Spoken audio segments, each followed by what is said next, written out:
And it's been around since. He got it. It was a one owner car. Original owners bought it new from the dealership, traded it back into the dealership, had 60,000 miles on it. They put new tires on it. That was about it. So I mean, it's been in possession ever since. And then he took care of it. Worked for Honda, Robertson Honda, sure enough, in '99 until 2009. Drove it every day, took care of it, and eventually what had happened is that in 2013, 4th of July weekend, gave the car to me, so I've pretty much had it ever since.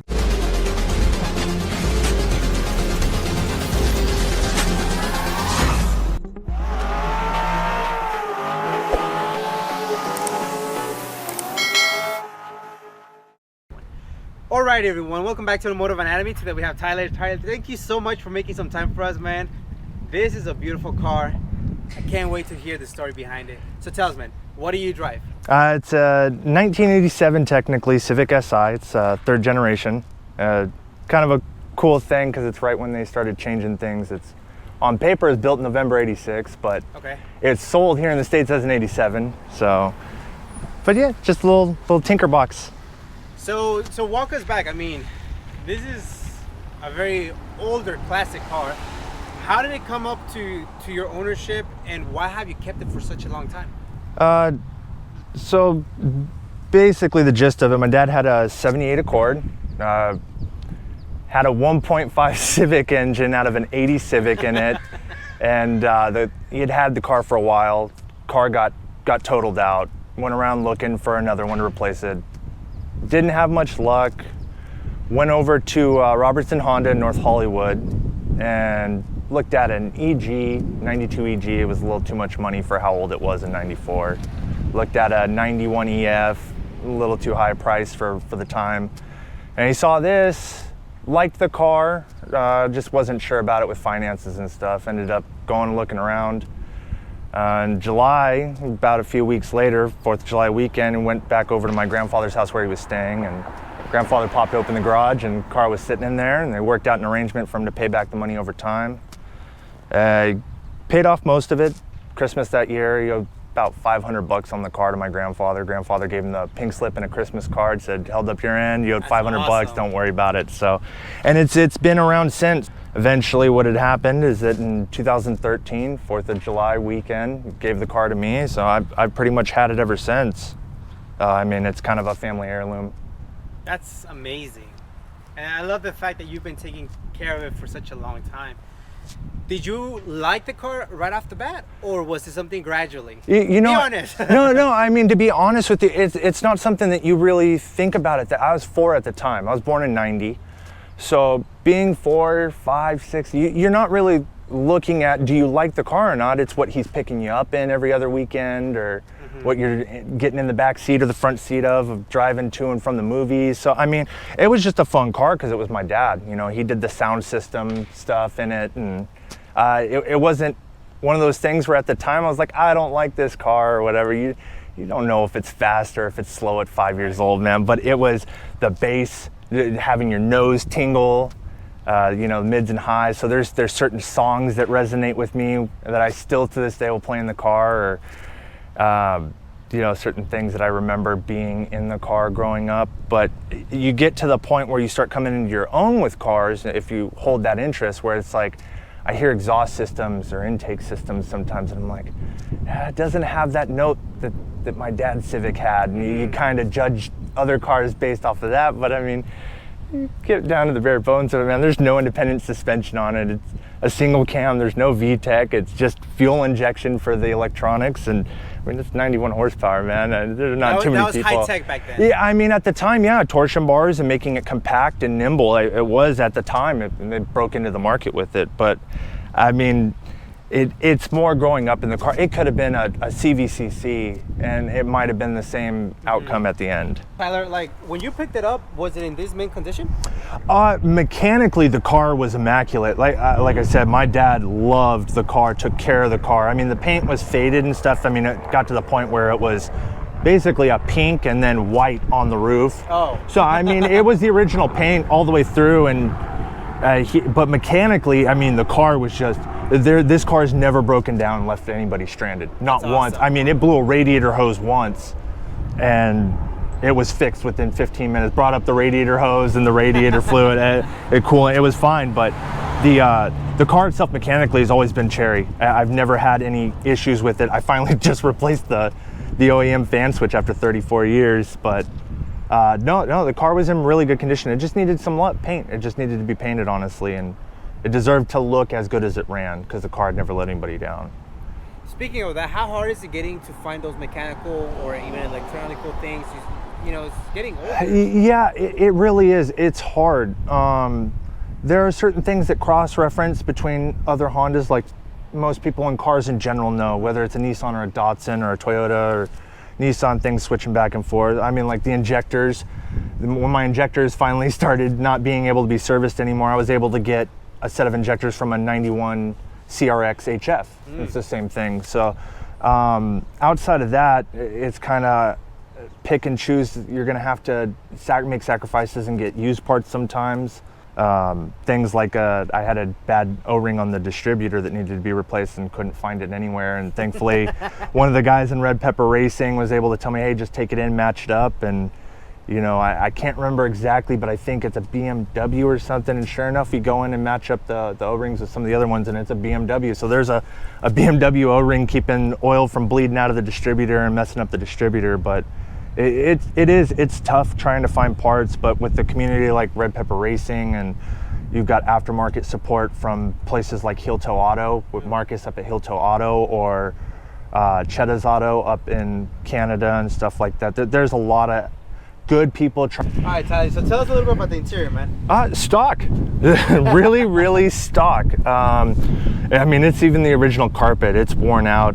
I drive it all the time. It's dirty. It's got wear holes in the floorboards. Door panels need to be rewrapped. Seats are original. I've got a cover on there that's made from the same material as wetsuits and stuff, so that they're easily cleaned and you're not wearing out the stock seats.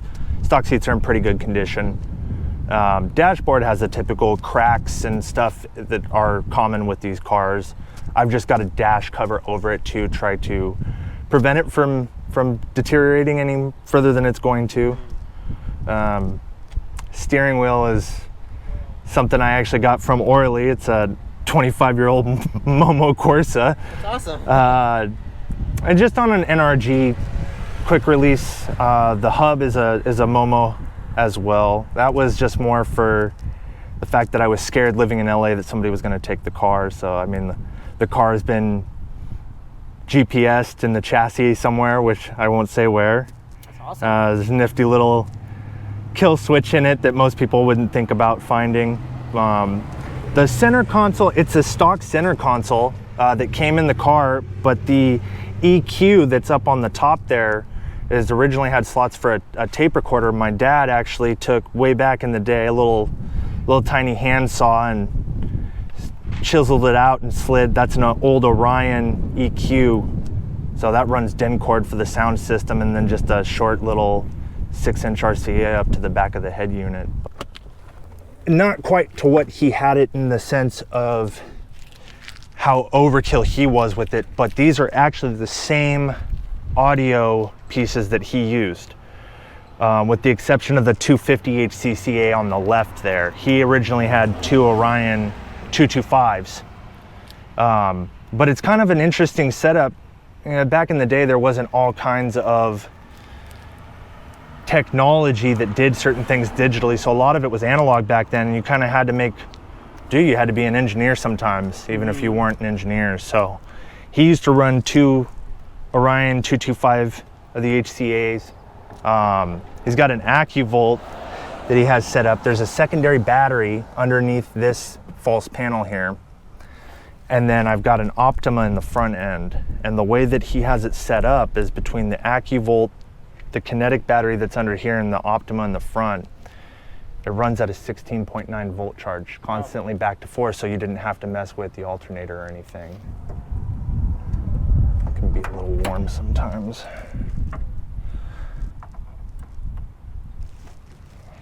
All right, Tyler, tell us about the beast. The beast.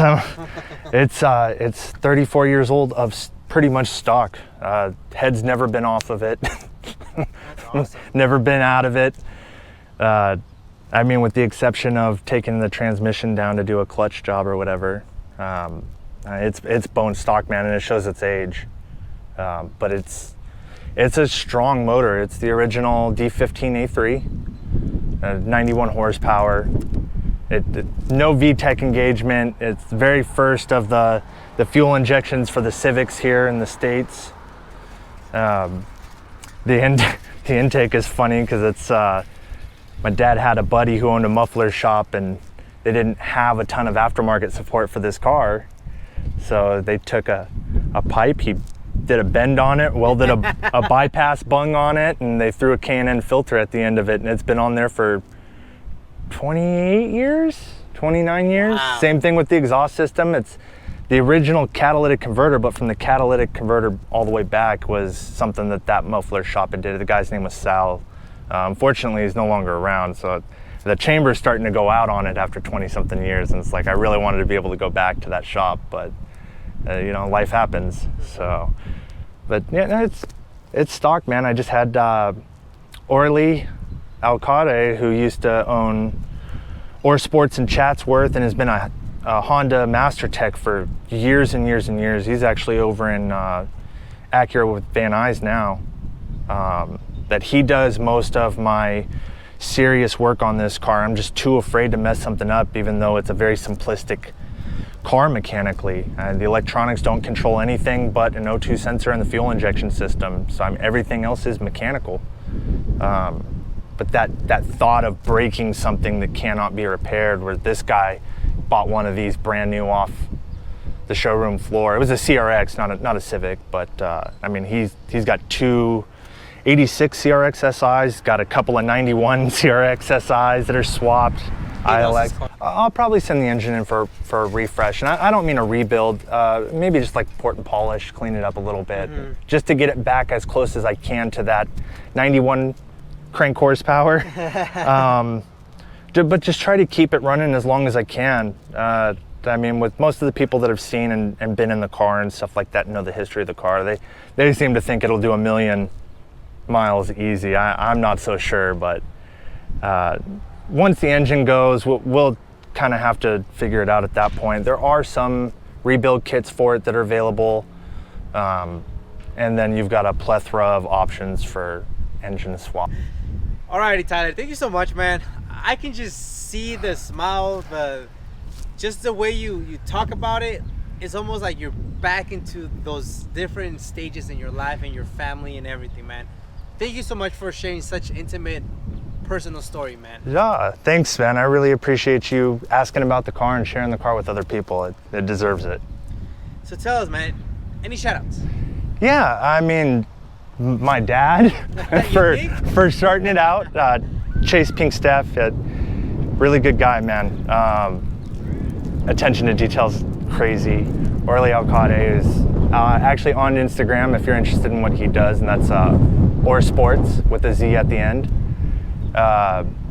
Tony with Lokework Fabrication El Monte, TNL Auto Body, helped me out a lot with a lot of different things that were not common, windshields and stuff like that. Marcus with Heel Toe with the support that he gives for these cars. Jourdain up in Canada with Chedda's Auto, who fabricates the parts for these for people to buy, panhard bars, suspension components, stuff like that. And then Red Pepper Racing, Ryan Wettig, Danny Carlson, I mean, Charlie Moore. There's so many different people in just that community alone who help keep these cars on the road and running. And without guys like that, without guys like Orly or Marcus or anything, you can't keep these cars running. So all those guys, huge shout out. And then Barry and Cheddar with Stay Classic, with everything that he's done. He's had this car at that show a few times, and what he does for the community and as a whole, not just the car community, but what he does to reach out and bring people together for a greater cause while allowing you to have your fun with your cars and bringing those people together for the relationship. Guy you've done a shoot with on your channel, Timothy Wage, he's helped me out a lot. And then Rudy Q, man, over in the Jersey area. He's both of those guys are on Instagram.